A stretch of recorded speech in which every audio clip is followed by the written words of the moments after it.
This podcast was produced on March 9th, 2015 at JJAY College. It's part of the work that the COM155 class is doing. It's a first year seminar class called Justice and Communication in Civic Life. The students were asked to talk about a variety of problems in democracy. And in this conversation, 5 teams talked about inequality in the American style democracy.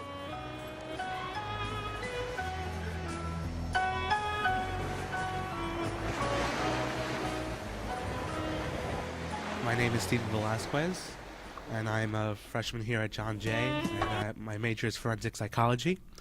And our group is going to be talking about being black in America and how it's affected and democracy and how it's all interrelated. So here we also have... My name's Alexa De Jesus, and my major is forensic science in John Jay. What we want to talk about here is how there's political inequality, because the definition of political equality is saying that what you want is just as important as what I want, but when it comes to black people, it's not really the case. And like, for example, Brian Stevenson had a discussion named "We Need to Talk About an Injustice," and he said how in death row 1 out of 9 people are innocent. And he said that in aviation, we would never let people fly on airplanes. If every 9 planes that took off, 1 would crash.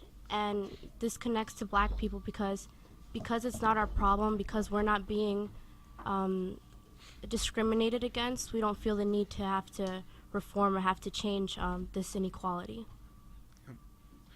I also believe, too, that the people of color in general have been issued a stigma and have a stereotype that they're bad, or that they have some kind of that just in general they're bad. But yeah, like it was saying that Brian Stevenson said that 1 out of 3 black men between the ages of 18 and 30 are in jail, prison, probation, and parole. And even though I don't see that as an injustice, because if they did the crime, they're going to pay for it, but I feel like that they stop those who are trying to better themselves, because of those 1 out of 3 black men that are in jail, there's always this different perspective of black people, like, he's black, or this and that, when they're trying to better themselves, but they can't. Brian Stevenson, he said a quote in his video. He said that the opposite of poverty is injustice. So he's saying that how they treat the poor is how we make injustice, is what we should be looking at for injustice. Because if you're looking at the rich and seeing what they're doing and how they're being treated, how their justice is not the same as the poor. And it's shown that people of color, black people, have been placed in a lower social class and a lower economic class.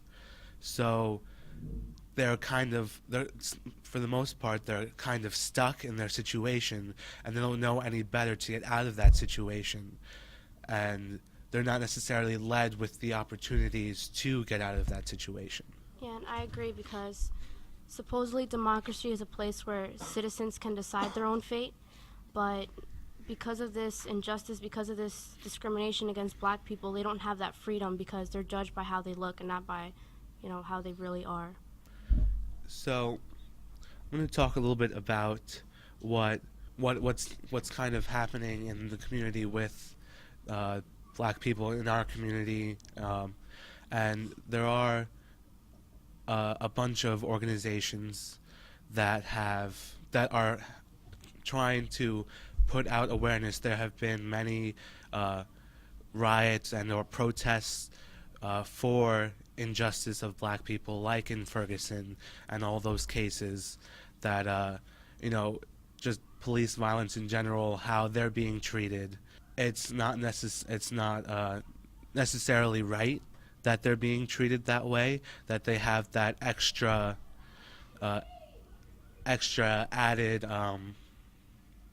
added guilt, or that they're pretty much guilty right away, if they're reaching into a pocket, for something, that they're automatically getting discriminated upon. And actually, there's this new show that came out, American Crime, and it started this past week, and it kind of has to do with the same thing, that this one guy had his cell phone box in his hand, and the police thought he had stolen it, and he went into his pocket, and he tries to pull out his receipt for it, but the guy shoots him thinking that he has a knife of some sort.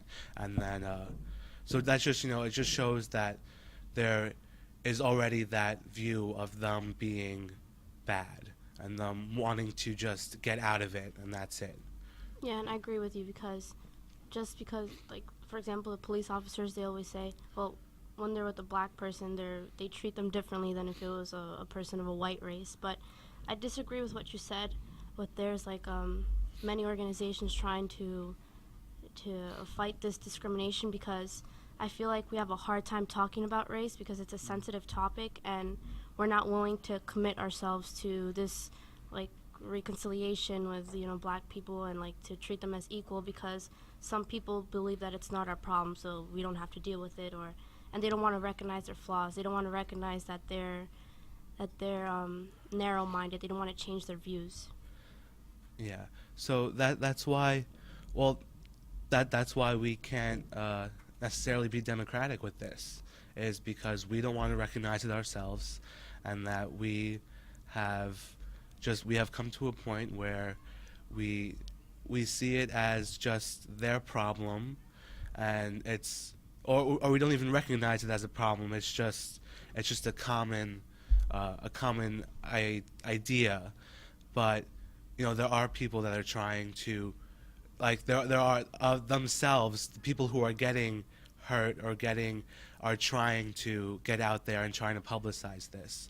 So I'd just like to close and say that what we've spoken here is that we believe that it is a problem, that that there is a problem in black, with people being black in America. And did you want to say something, Alexa? No, you closed it up. Okay. So they're being black in America, and that there's an injustice here. And so this is also, kind of a wake up for me too. And I hope we can continue to further our walk in this topic. Thank you.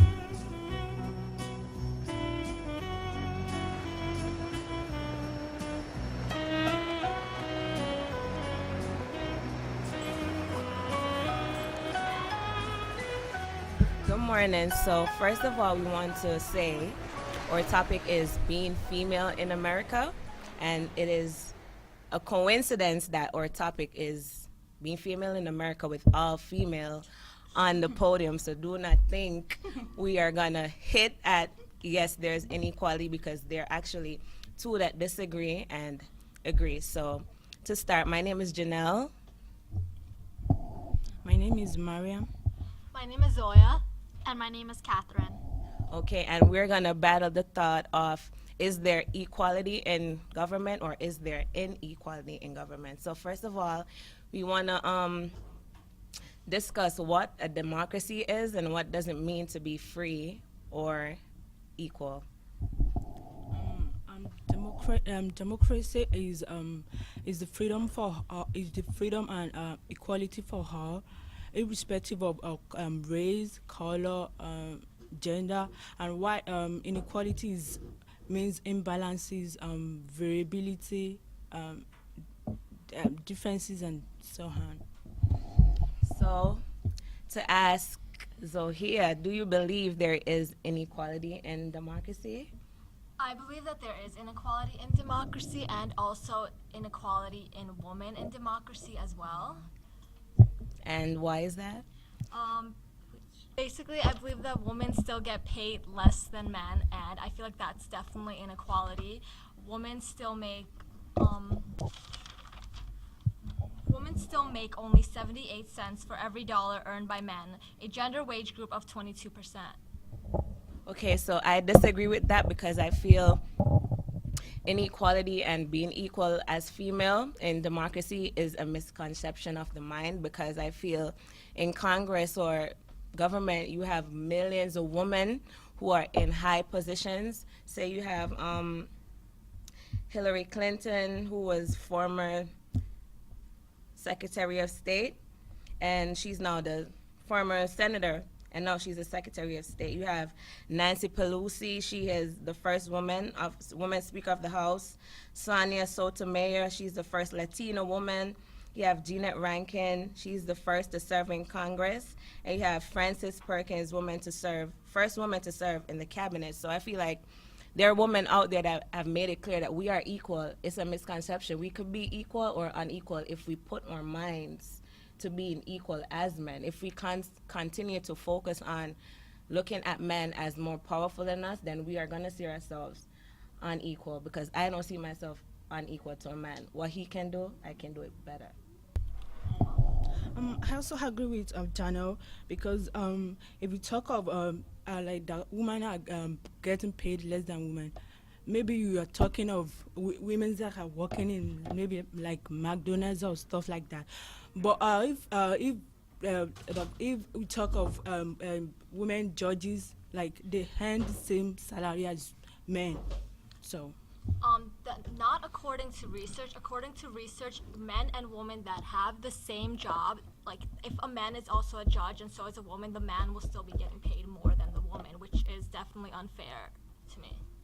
And like men are expected to work more hours than women. So like no matter how much a woman is capable of doing the same thing a man can do, the men are like expected to do more, and they have higher expectations of them.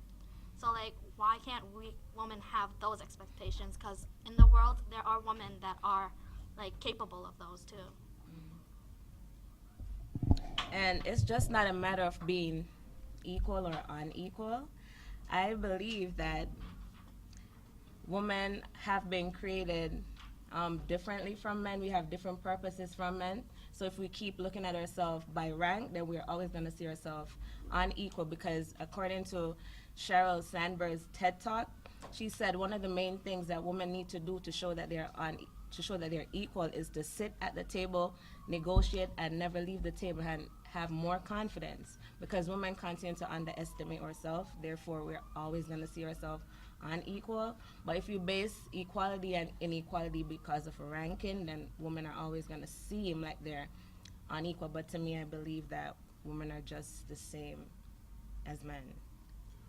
I also disagree on that, because in the workplace, women that are pregnant are still being discriminated, and that's definitely inequality, because there was an Equal Employment Opportunity Act of 1972 where in employment based on race, color, sex, national origin, religion, or mental or physical disability, women can't be discriminated, or basically anybody. But women that are pregnant are getting fired from their jobs because people are saying it's too much to handle. And there was a case where a woman named Betsaida Cruz Cardona told her manager and brought a doctor's note that she was pregnant, and the next day she found out that she got fired because her manager didn't want to deal with it. So I feel like that's definitely inequality, because they're saying that even though that we are, if we do get pregnant, that we are not capable of doing the work that we can do. I don't agree with that, because if you're saying pregnant women get fired, what of if people like Sonia Sotomayor gets pregnant, a justice, would the government fire her because she's pregnant? She would still get some discrimination. She would get discriminated. They would give her an unpaid leave, time off, or people aren't giving them the breaks that they do need, and they're. Oh my God, I'm like train of thought. But all in all, we have to say that women have to realize that we have a purpose. We have a purpose, and we carry our kids. So if it's okay for us to stay at home to take care of our children, that's fine. But after everything, we're going to come back to work. Because if I was in, say, first Secretary of State, I got pregnant, of course I want to spend time to nurture my child, because that's kind of what women were built for, because men cannot have kids. So we have to acknowledge that we have certain purposes, and we have to acknowledge that that's what we were created for. So this is why you probably see it as inequality, but I don't. But when women take that time off, sometimes they're often replaced by men, which people think can do a better job than women. And mainly, like, women, they're not always given a full-time job. At most, like, a lot of women are given part-time jobs or temporarily because of, like, their family issues, pregnancy, and eventually, like, married mothers who work full-time spend more time on housework than married fathers, even though married fathers work at least half an hour more than married women. So in conclusion, we could say that it's a 50-50% on if there is inequality or equality, because we for one say that there is no inequality, we're all equal, and they say there is inequality. So we could all say that it's a misconception of the mind. It's how we look at it. There's always going to be somebody that disagrees and somebody that agrees on this. And that's There will what be creates stereotypes in the world. right. That's what creates the balance in government. Thank you. Thank you.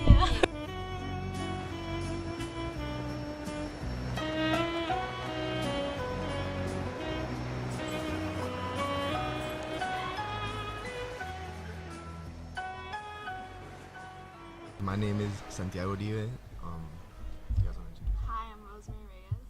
I'm Zola. I'm Rubia. I'm David Patiño. All right, so what we're gonna talk about is how inequality for Muslim Americans, and more specifically, we're gonna be talking about a recent crime that was committed in North Carolina.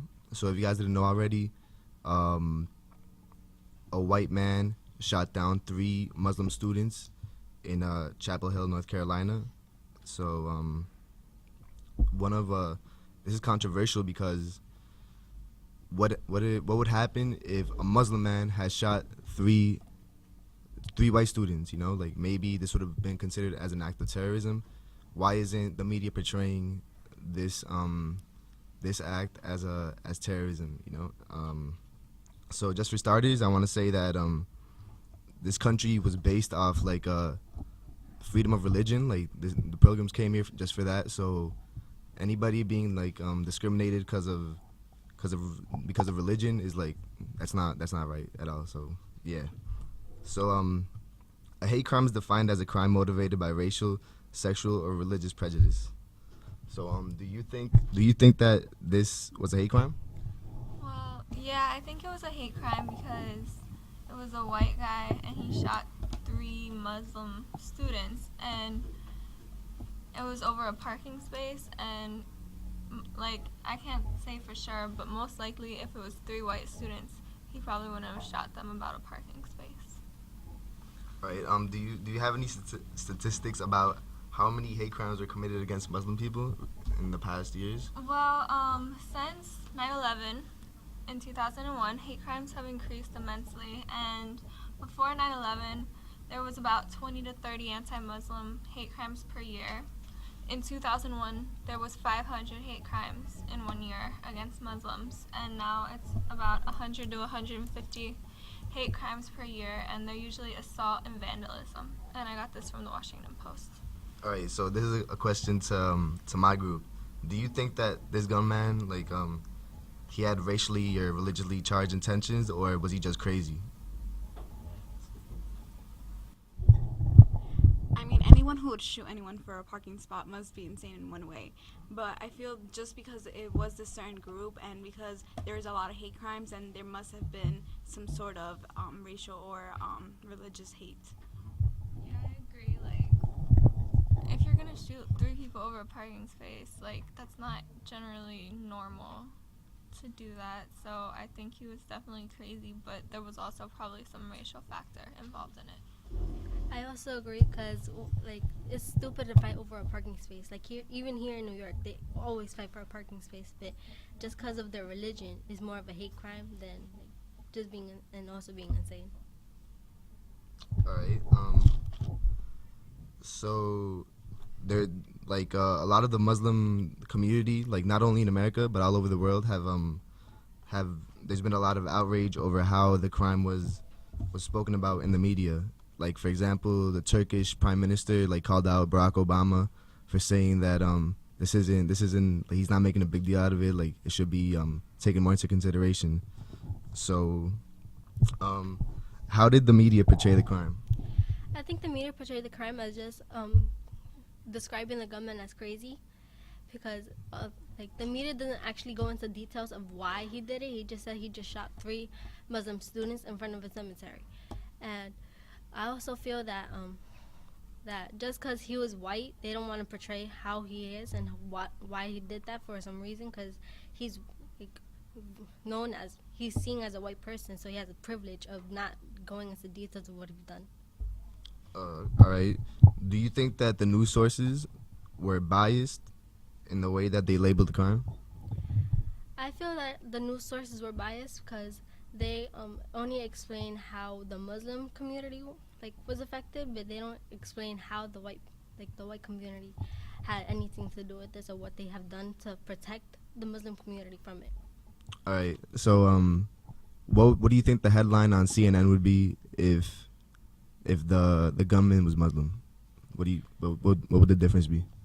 I believe that would be caused as a terrorist attack, because if it was a Muslim gunman and who shot 3 white students, then that would automatically be committed as terrorism. Since ever since 9/11, they've been accused of being terrorists, and that's even before 9/11. They were also being portrayed as potential terrorists. So I think that's no good. All right. So, did the absence of or lack of Muslim Americans in the media have an effect on the coverage? Do you think? I feel that United States as a country has a misconception about what is being Muslim in America. So we haven't given the opportunity to these people to express what they are, right?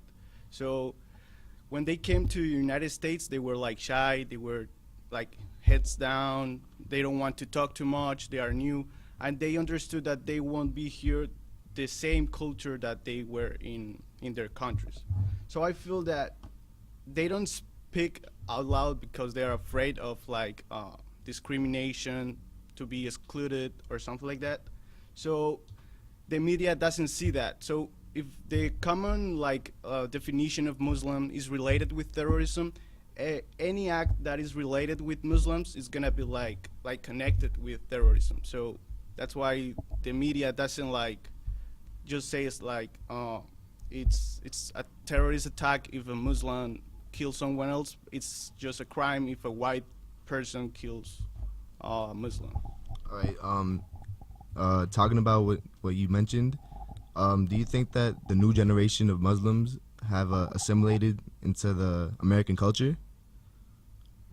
I mean, yeah, like the new generation of Muslims Americans here in the United States, they are like tired of the situation. So they feel Americans as well as Muslims. So they want to introduce their culture to this country, and they accept that there might be different like thoughts, different opinions, but they want to be accepted for what they are, and they want to like feel that they are part of the country and they are gonna be represented by the media, the government, the different entities in the United States. Yeah, I just wanted to mention that there was a lot of students like that came out to support like the families, and another like main aspect of our democracy is the right to freedom of speech and the right to gather. So that's I think that they have assimilated the new generation. So yeah, let me see. Would you say that the older generation of Muslims are scared or like not totally aware of their rights in America? I don't believe that the older generations are afraid or unaware of what's going on. I feel like everyone in a certain category is well aware of what's going on, and everyone wants to make a difference. And I do believe it is with the younger generations. They have assimilated more and they are exercising their rights a lot more than other older generations. But I think this is worldwide, nationwide, it's being spread. And it's being a cause of action, and people are making a difference little by little. Do you think that Muslims in America have political freedom? They have some sort of political freedom, such as Congressman Keith Ellison. He was the first Muslim elected in Congress on November 7th, 2006, which was a big win for the Muslim community. They began to feel that they were finally assimilated and accepted in American culture. However, there is not as much as there should be. It's not an equal democracy. There is injustice in this field because during political debates, there are many people who try to use the fear of Islamophobia to try to spread that against against politics, throughout politics. They try to portray Muslims as someone who's bad. They keep replaying 9/11 as their fault, as just this community, when it's different people, not just the Muslim community. So I feel that it is getting better, but it's not as it should be. There's not equality in politics for Muslims. All right. Any final thoughts, guys? Since 9/11, as Muslims were portrayed as terrorists, it has been improving the way that Americans see Muslims in our country. But still, when a crime happens like this, it's a setback, and it shows that there's still a lot of work to be done in order to make it politically and equal in the U.S. I feel like the media is an important factor in this process to accept a different culture. So in the way that we get to be represented by a media, it's gonna make things better, and everyone's gonna get to know the different opinions and different points, and we're gonna unite. It's gonna unite us more. Fear in the American public, and they believe that just because you're Muslim you're a terrorist, and I feel that that's what the media should start changing in movies and in TV shows. I believe that the media should change how they see it, Muslims, because some Muslims aren't mean or they're kind, they're nice people. They treat everyone with respect, and I believe that that's how the media should portray them instead of being terrorists. All right, so to conclude our conversation, Muslims play a huge role in our country's democracy and society. They're a growing people. In the future, it's not there's gonna be less Muslims. If anything, there's gonna be more. So everyone holds the right to be treated equally, regardless of race, religion, or sex, and there's no room for inequality if we want a successful democracy in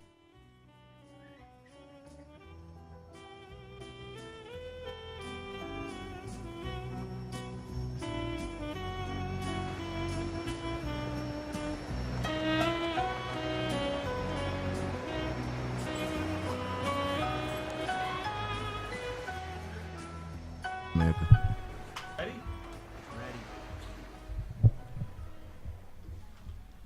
Hello. Guten Tag. Hola. Konnichiwa. Welcome to our gathering here today. We will be discussing the inequalities of being gay. Now, just a little sneak peek of who is behind your fabulous, amazing, wonderfully colored radio. My name is Gregory Kim, and my major is forensic science. My name is Luisa Prado, and my major is criminology. My name is Yvonne Saltiva, and my major is law and society. I'm Enrique Lebron. My major is criminal justice. I'm Jingwei Chen. My major is criminology. Now, just a little brief on what we will be discussing today. We just want to talk about the inequalities, such as the limitations and restrictions of those who are gay or considered and or openly gay in the United States, as well as what is happening as of now with those rights and how they have changed since the past. Now, just a little quick opening. In my knowledge, I understand that there are a few states out there that are against and or for these gay point of views. Would you guys want to talk about certain states and certain policies that they may have? Sure, Greg. I would like to point out that out of 51 states, 13 states are against same-sex marriages. So that means either people aren't voting for same-sex marriage or it's banned. I really like Liz Jacobs' quote that she taken from Nelson Mandela. To be free is not merely to cast off one's chain, but to live in a way that respects and enhances the freedom of others. So she is trying to tell us being free yourself doesn't necessarily guarantee the freedom of others. It's necessarily for you to fight for the others that don't have freedom. Everyone else deserve equal privileges no matter what their sexual orientation is. You see, a lot of us are ego-centered. We pay little interest to others. We fail to see the struggle of homosexuals and their struggles with some same-sex marriages. Because of that, we often do not fight for the freedom of others. Okay, I found 9 states with anti-gay laws, which include Alabama, Arizona, Louisiana, Mississippi, North Carolina, Oklahoma, South Carolina, Texas, and Utah. I found Alabama's law kind of interesting.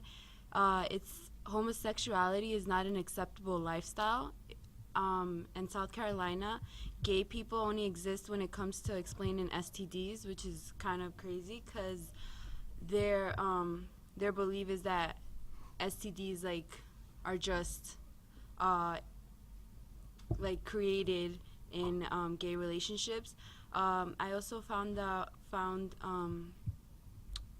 Arizona's interesting. Not only is there nothing positive about being gay, there's not a safe way to have gay sex. I just find all of these laws demeaning to the gay community, and being part of a minority group such as the gay community is I guess not hurtful. Yeah, it is hurtful, but it's just connected to negative things, like when people are talking about things and they don't like it or it's not normal or something, they usually say, oh, that's gay. I think as human beings, everybody deserves to have the right to express how they feel about everybody else and not be demeaned by society and people around them. I agree with Jung Wei, and I feel that the legalization of gay marriage across the entire nation is important because it promotes equality and a non-discriminatory society, which is essentially what democracy advocates. And however, there have been 30 bans on same-sex marriage introduced in the U.S. since 2004. However, in 2013, Obama mentioned gay rights, like equality, in his inaugural address, which was a big deal. And 2013 was actually called the gayest year in America because there was a bunch of positive things going on in the LGBT community. The Defense of Marriage Act was struck down by the Supreme Court, which prevented same-sex marriages from being recognized by the federal government.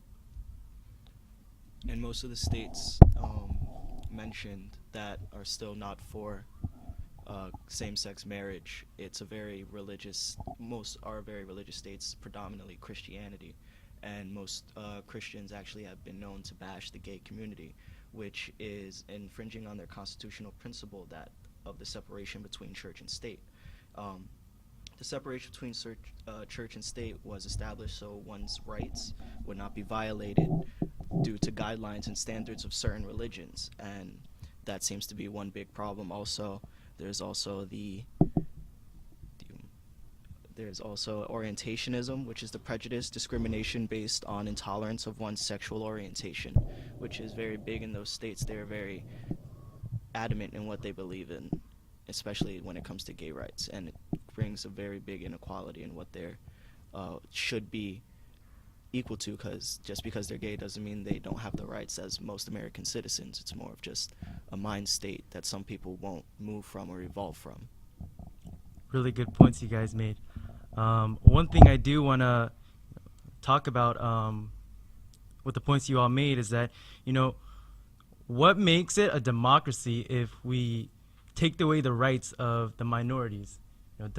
Democracy is defined as government of the people, and if we are not even including those with different opinions and the minorities within our society, how is this a democracy? There's a little cartoon that I've actually found online. It's one man. He has two different statements. The first statement, he states that government shouldn't tell us what to believe.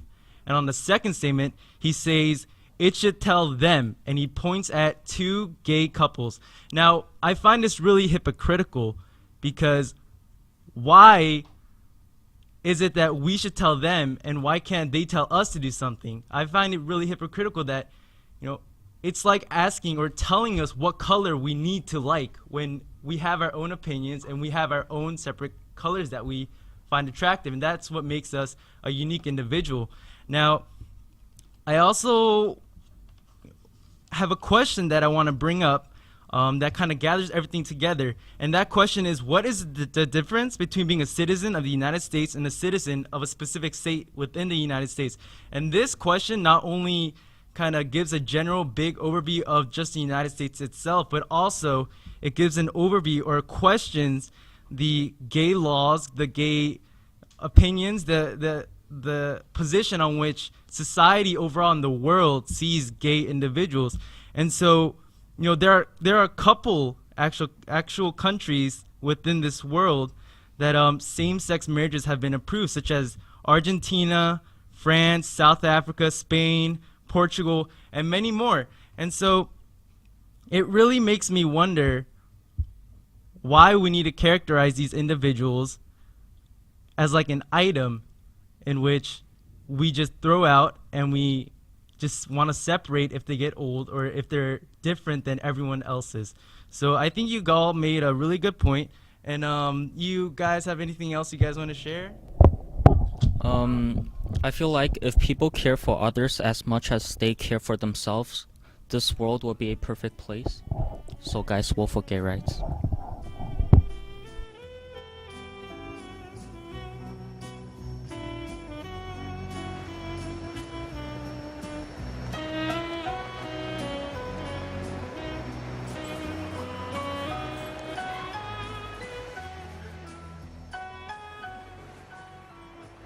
This is Radio568. My name is Justin Guaman, and my major is criminology. And our topic for today will be not being wealthy in America. In other words, income inequality. You guys like to introduce yourselves?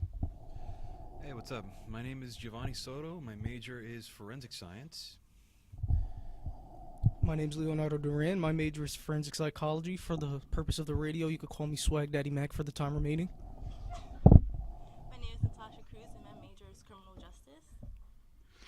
My name is Monsef, and my major is criminal justice. Okay, so to start off, let's start off with the definition of what is inequality. Natasha, would you like to tell me what is inequality? Income inequality. Excuse me. Income inequality refers to how evenly or unevenly income is distributed in a society. The U.S. has a relatively high level of income inequality because the very wealthy take home a large piece of the economic pie. There's a huge gap between the wealthy and the poor's income. Do any of you guys would like to elaborate on that definition? Any examples you'd like to give? I would like to discuss that a little bit. I have a couple of examples. First of all, I don't think our government does really care about poverty here in America. When was the last time you guys saw a celebrity donating money to charities or food banks besides a natural disaster? They don't really do that. They just basically collect money to take care of poverty outside of America, which is in other countries or Africa. And it's good that they do that, but you basically are not caring about poverty here in America. Another example is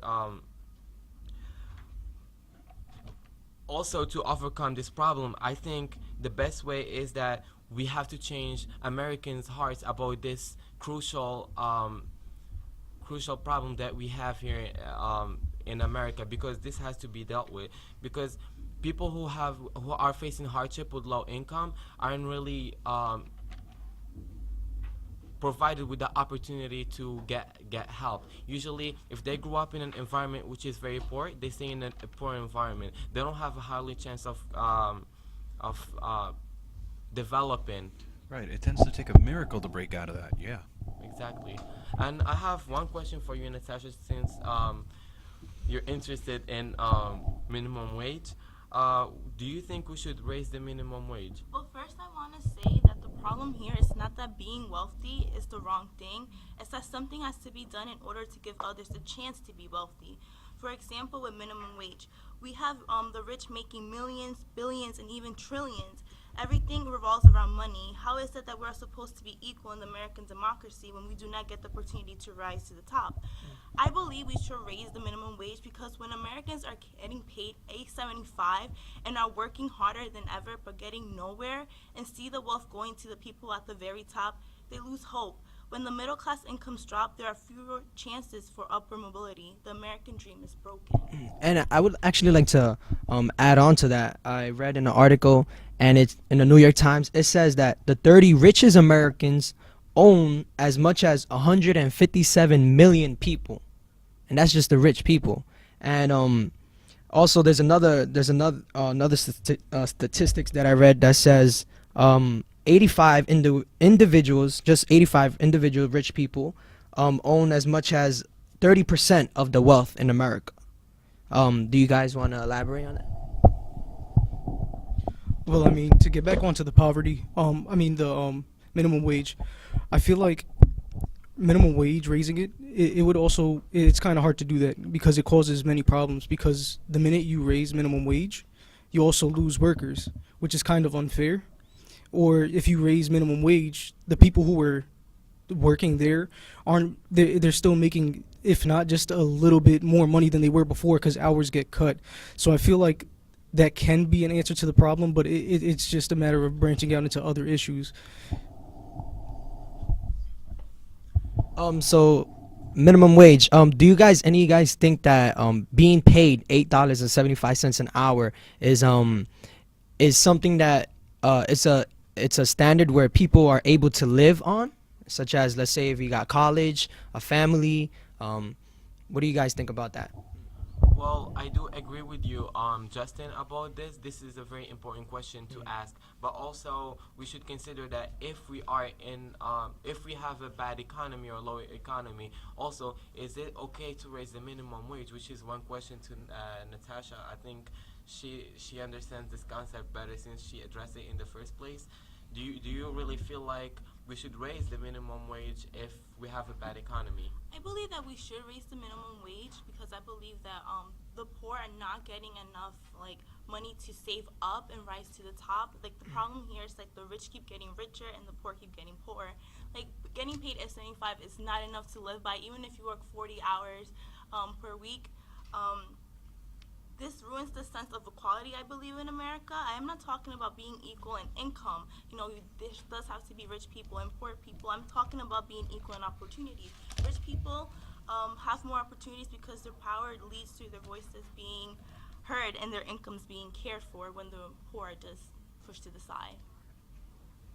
Also, to connect with that, I think we should consider lowering the tax for the poor and middle class, because we're basically taking all their taxes, and if right now if we have the minimum wage of $8.75 and you're lowering and you're taxing the people, how are they going to be able to pay their bills? And for example, like you said, if there is a college student in this case, how are they able to, well, we do understand that there is financial aid, but also if they don't qualify for some reasons, I was going to say, if they don't qualify for financial aid, then they're stuck.